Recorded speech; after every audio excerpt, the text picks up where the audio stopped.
Hey guys, welcome to the book review for The Cult of Soul Invictus by G.H HALSBERGHE. So, if you watch my videos, you know how I like to do my book reviews.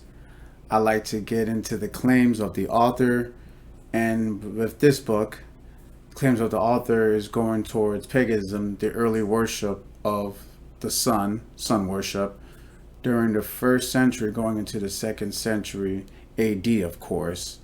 So yeah, these are the agenda that I'm going to be going over. The sun cult up to the 1st century, the establishment of the cult of Soul Invictus Egobel, which I believe you guys are really going to like, the continuation of the cult of Soul Invictus in the reign of Arlan. So yeah, like I said, I do my research, guys. I have my sources, which you'll see I will provide also. But at the same time, also, please, can't stress this enough. And you'll see this is going to be a repeating quote for me. Do your research. Please, don't just regurgitate what you hear. Hear what someone's saying, look it up, and just solidify to make sure that it's correct. So, yeah. Other than that, I hope you guys enjoy the video, and yeah, now let's get into it. Enjoy. As we know, around the 1st century CE, everybody was still in their pagan roots, because as we all know, Christianity didn't take a stronghold until Constantine in the 3rd century CE.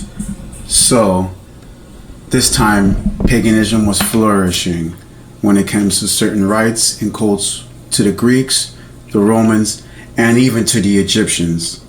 So, to some well-known sun deities, we'll start off with the Egyptians when it comes to Ra or Re. In some ways you can pronounce it Atum Re or Atum Ra with the Egyptians. And coincidentally, where we get Sun Re from is actually from that word, from that Egyptian deity, Sun Re. Look it up. Interesting. And as we go to the Greeks now, we have Helios, of course, their sun deity. And then to the Romans, we have Sol. And then due to the Greco-Roman period, 8th century BC, all the way to the 145 BC, we know that Greek and Romans shared a really culture together when it came to their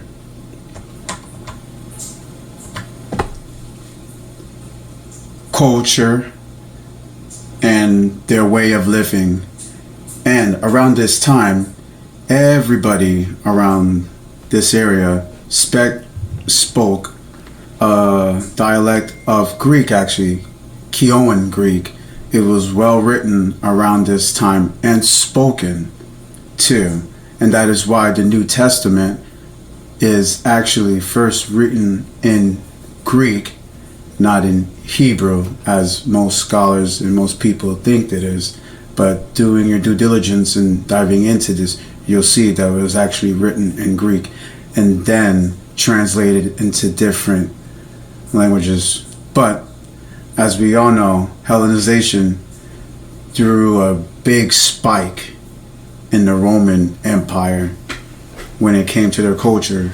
So as we go through this, you'll be seeing a lot of connections and similarities when it comes to other religions and cultures throughout this time, because through conquest, all cultures took a little bits and pieces from each other and embodied them, well, certain elements, into their cultures. When it came to the Egyptians, the Greeks, all the cultures in Mesopotamia, even to the Phoenicians, which I did a video, which you should take the time to look into it and see the roots of the Greeks. But as we all know, the Roman Empire wasn't established yet until later on. So around this time, the Roman Republic was going on headstrong.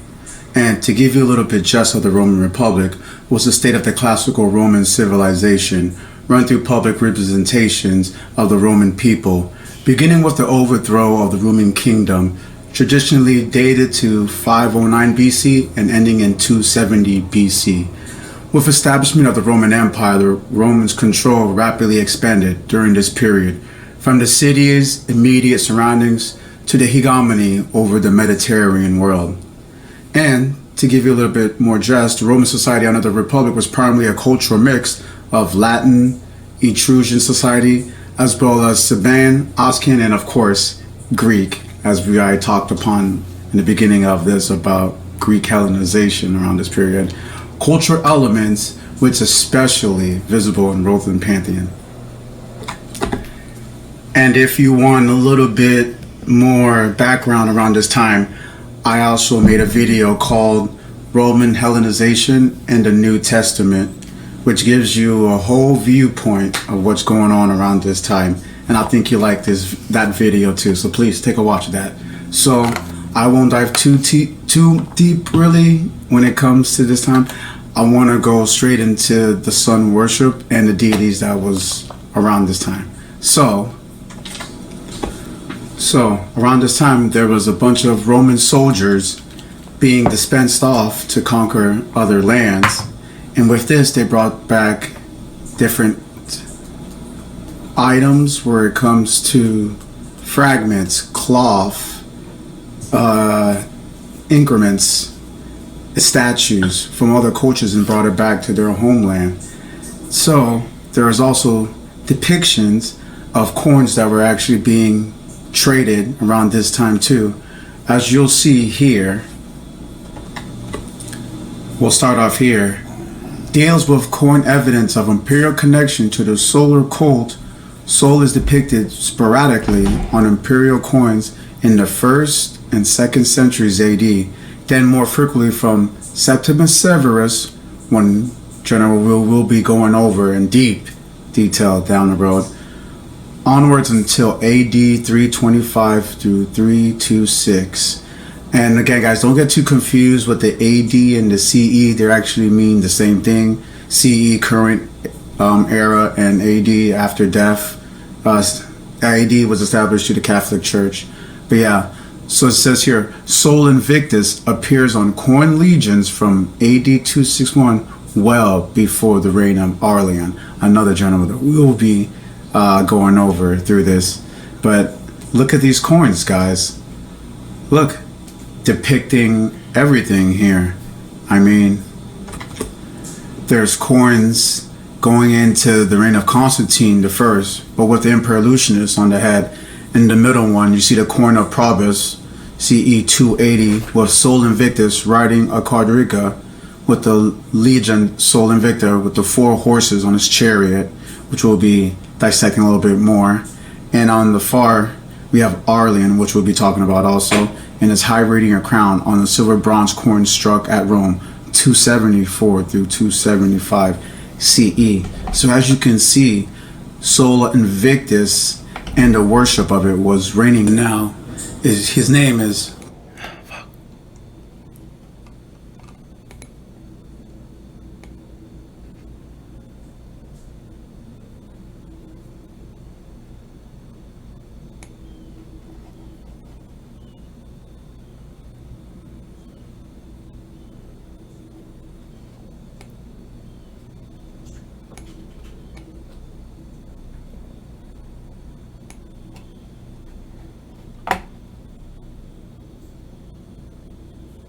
Mark Anthony.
circus from.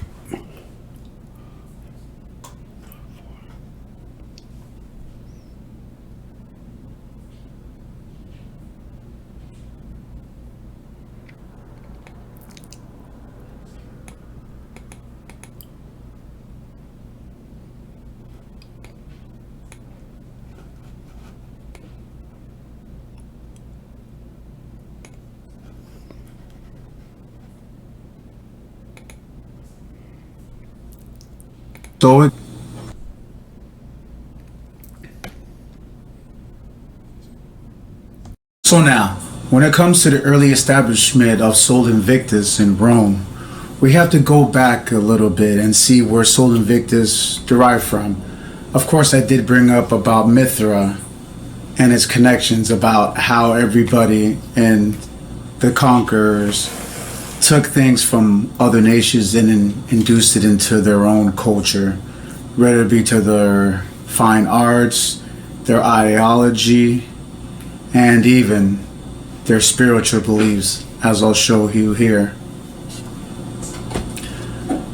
The Roman conquest had exposed the legionnaires, the army, to the manners and customs, ideas, and religious convictions of the people they had successfully attacked or countries in which they had been quartered.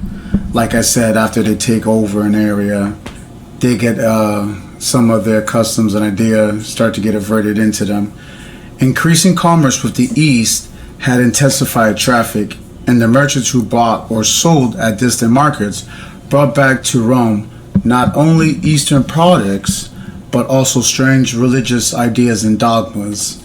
As we'll see here, many of the legionnaires had encountered the principal cult of Syria, that of Sol Invictus Agabel, one of the first times that they were introduced to it by the soldiers, the legionnaires, whose most important religious center was Emesa.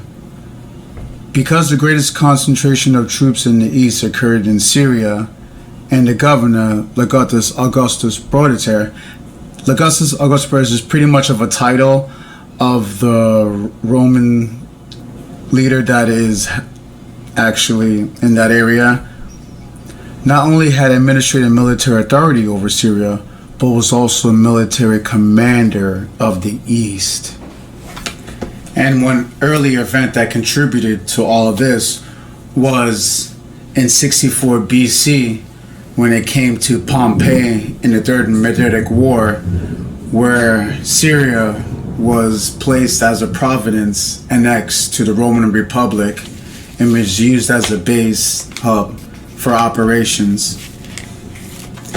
And during this conquest and early relationship with Rome and Syria, many people migrated to Rome for a better life, whether it be to get integrated to the Roman Empire as a soldier, which Rome was in low abundance of people to actually be a part of their rankings when it came to their military campaigns.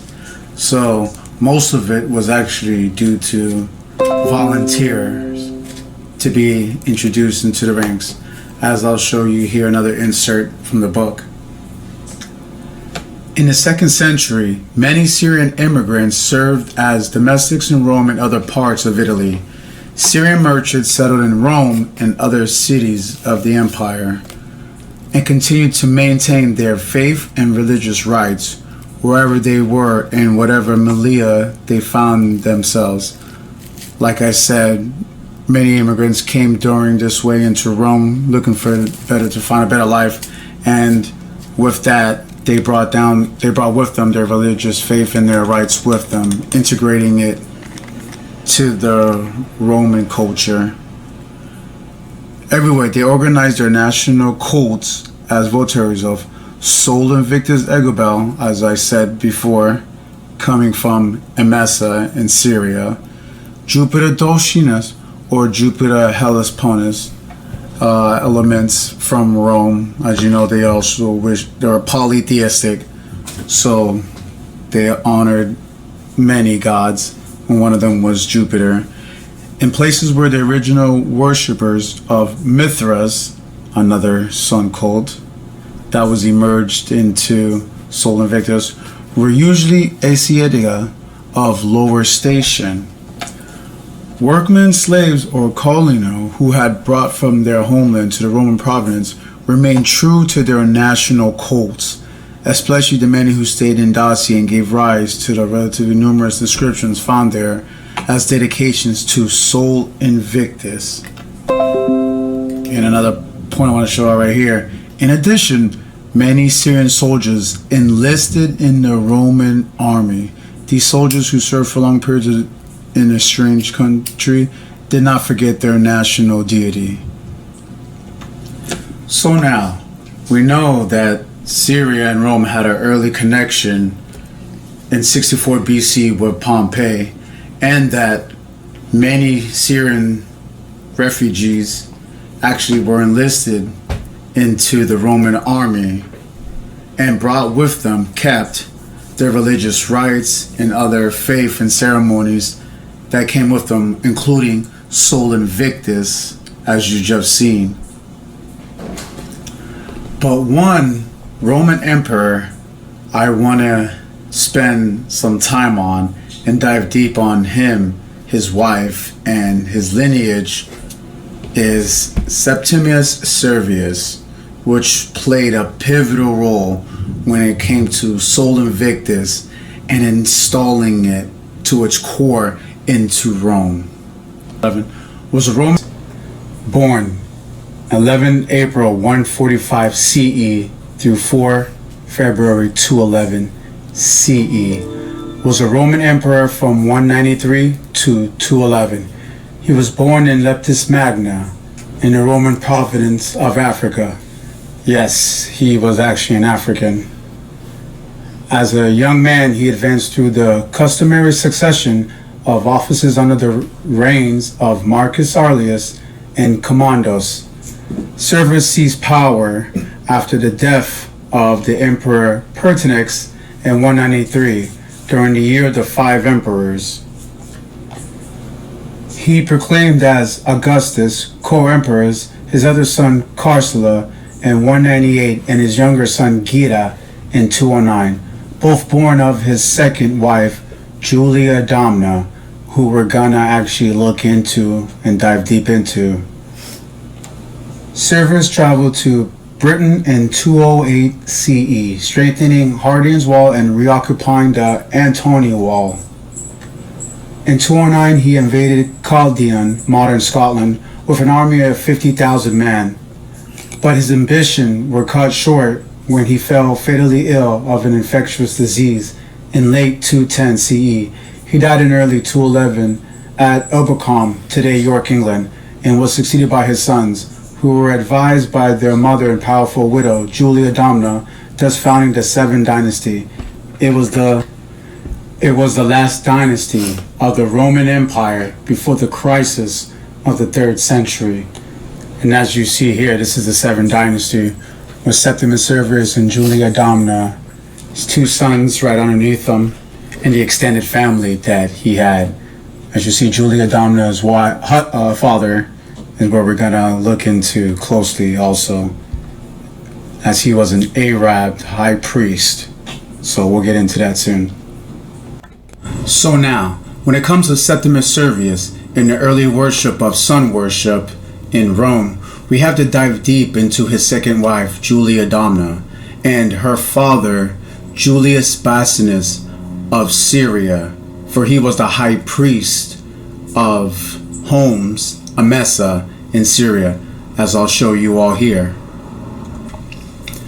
Julius Basinus, born in the second half of the 2nd century, died 217 CE, was an Arab high priest of Agabellus at the Temple of the Sun, like I just said to you guys, early sun worship, in Emesa, Syria, where the solar deity was worshipped in the shape of a black stone. Now, that's interesting. I'm gonna tread back on this, the black stone, remember that now.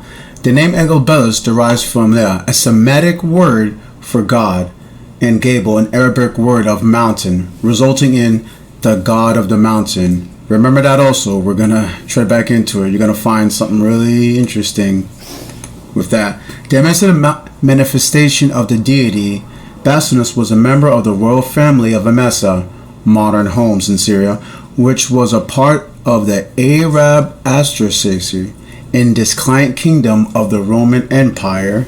As we all know, the Pompey made this area into Providence, which I explained earlier.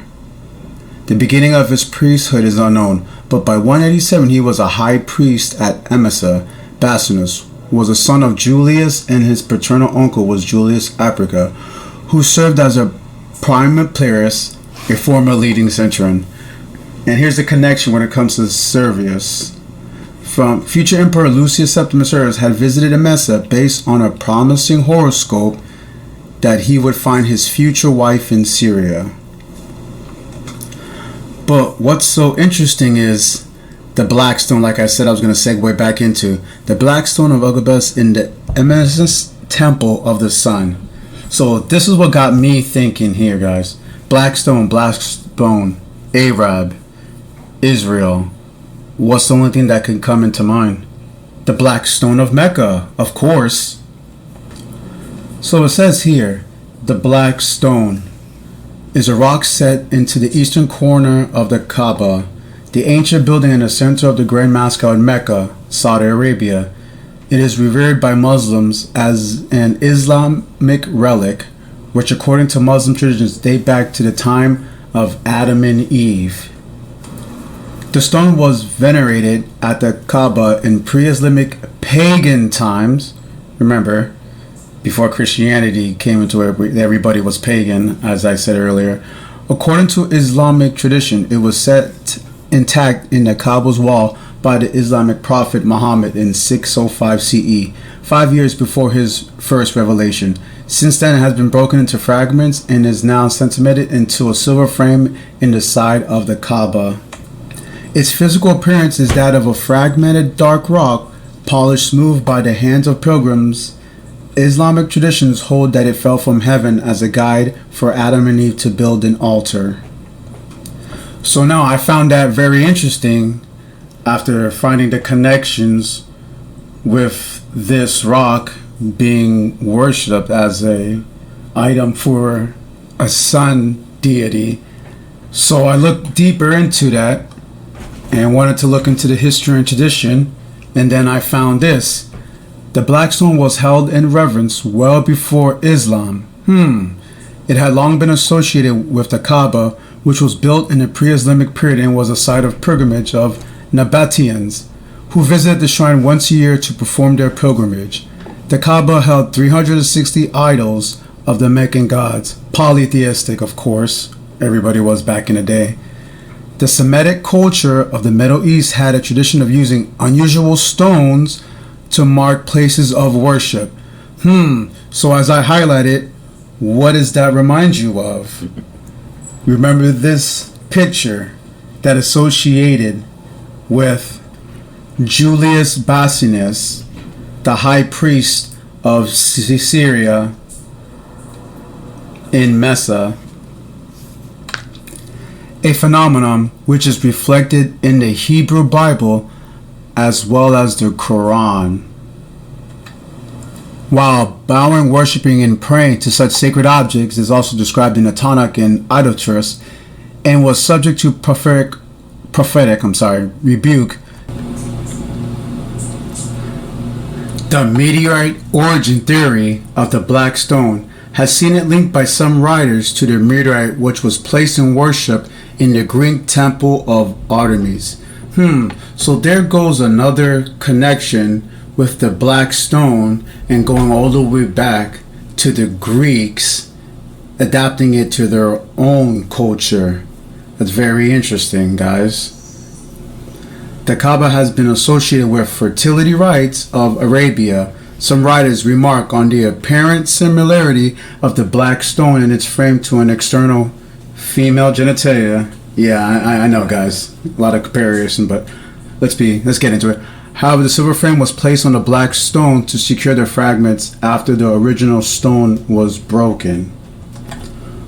So I want to stop there and actually go back to the stone as the Middle East had a tradition of using unusual stones to mark places of worship. And as you see, this word, Baidilis, are sacred stones that were supposedly endowed with life. When I get from there, I get this. Baidilis, also Beitel, Bethel, or Betul, from Semitic Bet El, house of God. And if you remember what I was saying earlier, house of God. Interesting also. Compare Bethel, Betel, or El, are sacred stones that were supposedly endowed with life or gave access to a deity. According to ancient sources, at least some of these objects of worship were meteorites, which were dedicated to the gods or revered as symbols of the gods themselves. And I want to segue down here where it says they had a role in most regions of the ancient Near East and Greek and Roman religion, solidifying the connections with the Greeks and the Romans as well as other cultures. And as I go down here, I can see in the Hebrew Bible, Bethel, meaning house of God, which we just read up top right here. El, Semitic meaning, meant house of God. I'll get to El in a second, but I want to say way back here, meaning house of God, is where Jacob had his vision of Jacob's ladder. Coming upon the place at nightfall, the book of Genesis tells the reader that he laid his head on a stone and had the vision while sleeping. Here's a depiction of Jacob's dream sleeping on a stone at Bethel by Jose de Ribera. So you guys got to remember, when it comes to certain words, you got to go back to its original root. That's where it comes with etymology. And when it comes to ancient history, it's really crucial to have etymology on your side, because certain words have different definitions in certain languages, as you all would assume so, and all know. I assume my viewers are different ethnicities. So it's really crucial that you go back to the root word and where the word stems from. But to show you the ancient Greek similarity, it says here, in ancient Greek religion and mythology, the term was specifically applied to the Omphalius of Delphi. The stone was supposed to have been swallowed by Kronos, and if you all know Greek mythology, you know about Kronos being really feared about one of his children dethroning him in the future, so he was really afraid of them and actually tried to devour them. Who feared misfortune from his own children and mistake for his infant son Zeus, from whom it had been substituted by Gaia. This stone was carefully preserved at Delphi, anointed with oil every day, and on festive occasions covered with raw wool. Now when it comes to the Romans, it says here, in Rome there was a stone effigy of Cybele, brought from Paesinus in Asia Minor in 206 BC. The emperor Agabellus, who reigned from 218 until 222, we're going to get into Agabellus, that's part of this review, it was probably a teenager for all his reign, came from Syria, and was already a hereditary high priest of the cult of the god Agabellus there. Once made emperor, he brought the gods Bethel to Rome with the great ceremony and built the Agobellium to house it. Seems to have been a conical meteorite. And as I segue back into house of God, and another word that defined that, I pick El. El is a Northwest Semitic word meaning God or deity, or referring to any of multiple major ancient Near Eastern deities. As I described to you guys one more time, I just can't stress this, because I find how people think that most of these cultures were monotheistic, which they weren't. They were polytheistic in their ways. Irera Ilia represents the Prydic form in Old Akkadian and in Amorite. The word is derived from the Proto-Semitic meaning God. Specific deities known as El include the supreme god of the ancient Canaanite religion, and a supreme god of the East Semitic speakers in Mesopotamia's early dynastic period. And if you've seen my other book review, The Hebrew Goddess, you'll see where El had a consort named Asherah, which you'll see here, consort Asherah, and I explained how in depth the early Canaanites were polytheistic, not monotheistic, and believed that El had a wife, Asherah. So if you want to give that video a view, you should, because it'll give you a lot more context, as I've already talked about this, and how I'm segueing back to one of my first book reviews and showing you the connections, which is very interesting, if I say so the most. But I wanted to show you this last input here too. It says here in the Hebrew Bible, the Hebrew form appears in Latin letters in standard Hebrew transcription as El, and in the Tiberian Hebrew transcription as El Elea, is a generic word for God that could be used for any god. Once again, that could be used for any god, including Hadad, Moloch, or Yahweh. That's very interesting.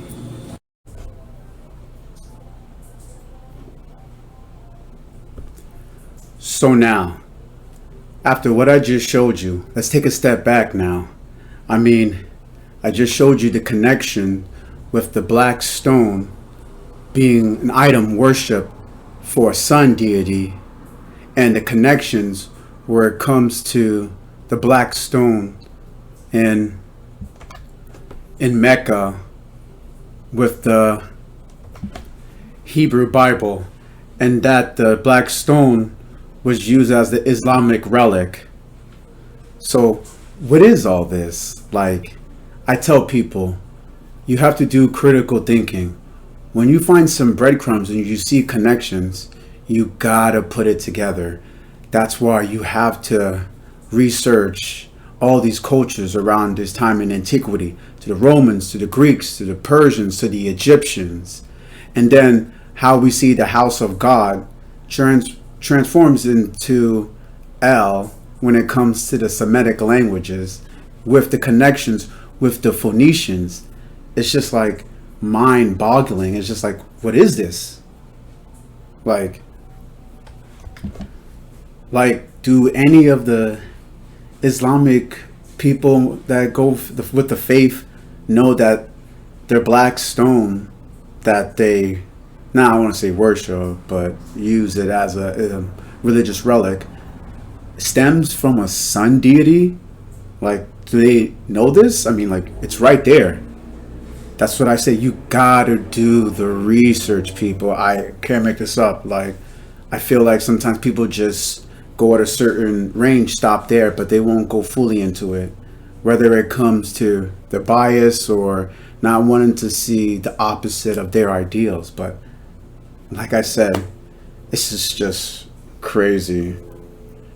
But yeah, I wanted to bring this all to your attention to show you that the information is there. You guys literally look. I even have the book. Look, I have the book. So just saying. And the internet's there. We are in the age of Aquarius, people. The information age. All this information is there. You just got to take the time to look for it. But I digress. But anywho, there's so much I can show you guys, and I'm gonna have to make this review into a two-part. There's just so much information that I want to deliver to you guys, because this information is really damning right now.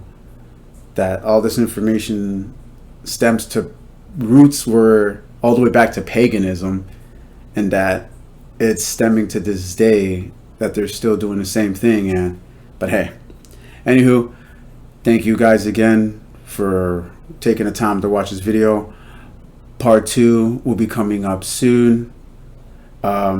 But yeah, let me know. Did you guys know about this, about the black stones being a part of the Greek and the Romans?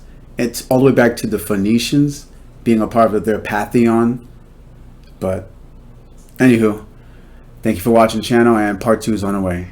Take care, guys.